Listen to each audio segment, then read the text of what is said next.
Olá para você que acompanha o Conversando sobre Saúde. Tá cansado porque não conseguiu dormir muito bem essa noite, teve insônia? Ou então você conhece alguém que sofre com esse problema?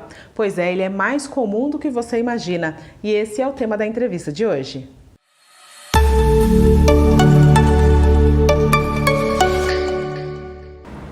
Olá pessoal, hoje meu convidado, Dr. Jorge Pinheiro, ele é otorrinolaringologista especializado em medicina do sono.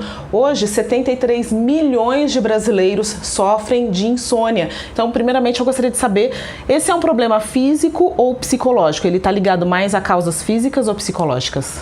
Na verdade, a insônia, ela tem tanto questões que a gente pode considerar predisponentes, né? Então, tem questões familiares, como por exemplo a genética já pode proporcionar isso, mas tem também fatores que podem levar a uma insônia. Então, nós chamamos de insônia, na verdade, uma dificuldade para iniciar, para manter, ou a pessoa que acorda muito cedo e não consegue mais voltar para a cama. Mas isso tem que acontecer quando nós temos condições ideais para dormir. Então, nosso quarto tem que estar na condição adequada. Isso. Então, se eu tenho um bar do lado da minha casa que atrapalha o meu sono, isso não seria uma insônia verdadeira. Então, é importante a gente deixar esse conceito e que a insônia tem que acontecer numa frequência de pelo menos 3 vezes na semana. Mas alguns fatores, como por exemplo, uma preocupação, perdi um emprego, perdi um ente querido, alguma coisa pode influenciar. São duas coisas que mudam muito quando a gente passa por um problema, né? Seja a gente perde a vontade de dormir e a vontade de comer. De comer, entendi. É isso que eu ia perguntar, né? Quando que a medicina considera a insônia um problema grave? A insônia, ela passa em um problema grave quando ela acontece nessa frequência de 3 vezes na semana e que o paciente, a pessoa que está sentindo, ela tem repercussões diurnas. Então, são situações que a pessoa tem mau humor, cansaço extremo, ela diminui a sua produção no trabalho e quando isso ultrapassa 3 meses, a gente considera um quadro que já tem tendência a cronificar.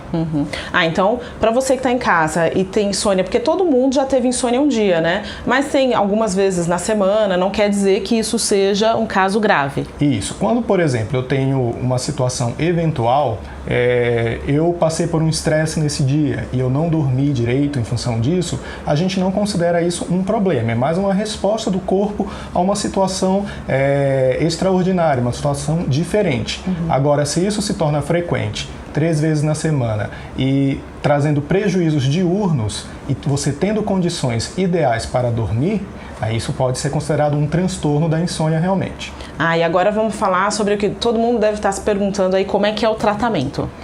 O tratamento ele precisa ser dividido primeiro se é um quadro agudo, quando isso é menos de 3 meses, ou se é um quadro crônico, quando ultrapassa esses 3 meses. Então, primeiramente, a gente precisa entender o que está levando essa pessoa a ter um quadro de insônia. Então, uma história clínica bem detalhada, a gente saber o que aconteceu, se a pessoa já teve isso anteriormente, se teve alguma situação que ela identifica, a gente precisa sempre estudar tudo isso para determinar o tratamento. Então, existe o tratamento medicamentoso, que às vezes você precisa dar um suporte inicial para esse paciente, principalmente num quadro mais agudo, e, ao mesmo tempo, precisamos trabalhar uma série de situações, principalmente que nós chamamos de higiene do sono, que são situações que podem proporcionar um sono adequado. Por exemplo? Por exemplo, a gente sempre bate muito na tecla do uso de eletrônicos à noite. A gente tem um hormônio que se chama melatonina, né? E todo mundo hoje usa o celular mais do que deve, usa a televisão. Então, por exemplo, é importante a gente controlar o uso disso. Por quê? Porque a luz emitida desses eletroeletrônicos, ela inibe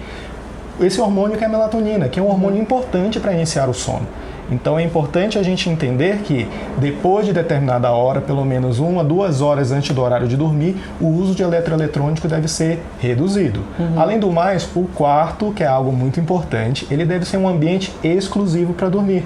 Nada de comer no quarto, nada de fazer do quarto uma sala de cinema, ou muito menos fazer do quarto seu escritório, porque você traz todas essas situações para o quarto e o seu cérebro entende que ali pode tudo, quando na verdade é um ambiente só para dormir e para namorar, só isso.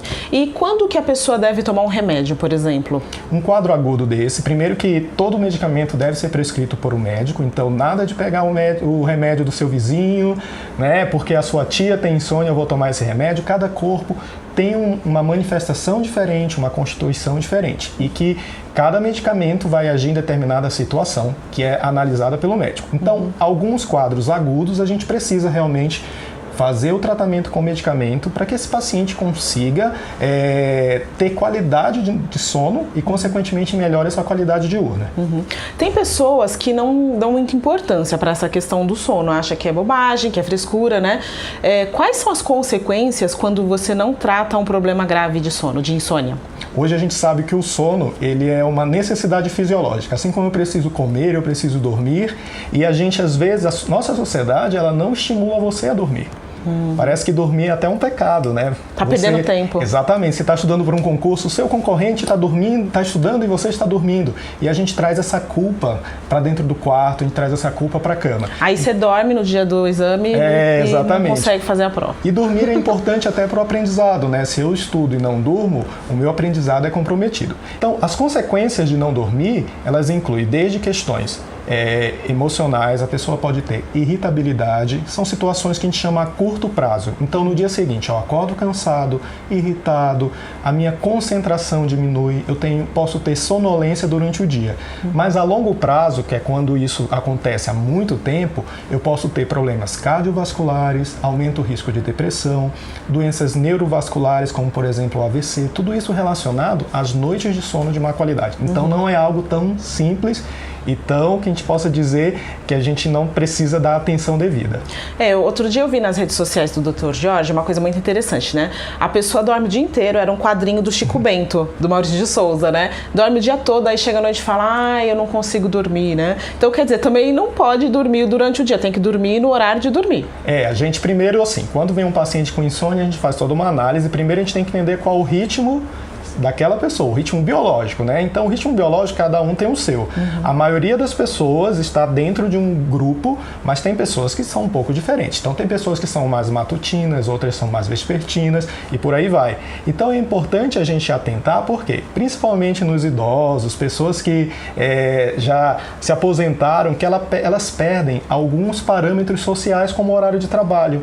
E aí chegam durante a tarde, tiram um cochilo muito maior do que deveriam. Aí chega à noite, consumiu essa necessidade de sono. E aí, depois das 11 horas da noite, ficou rolando na cama com dificuldade para dormir. Qual que é o tempo do cochilo? O cochilo ele não é obrigatório para todo mundo, mas se você sentir a necessidade do cochilo, ele não deve ultrapassar meia hora. Mas tem gente que começa no jornal hoje e termina na novela das 9, né? Então aí não dá para dormir realmente muito bem. Tá certo. Gente, agradeço a participação do Dr. Jorge. Eu que agradeço, Ione, foi um prazer. E você que está nos acompanhando, se você gostou do vídeo, deixe o seu like, não esqueça de se inscrever no canal e compartilhe também o nosso vídeo. Aqui embaixo tem as redes sociais do Dr. Jorge Pinheiro, otorrinolaringologista. Ele sempre deixa umas dicas muito legais, é só você entrar, tá bom? Obrigada pela companhia e até o próximo vídeo.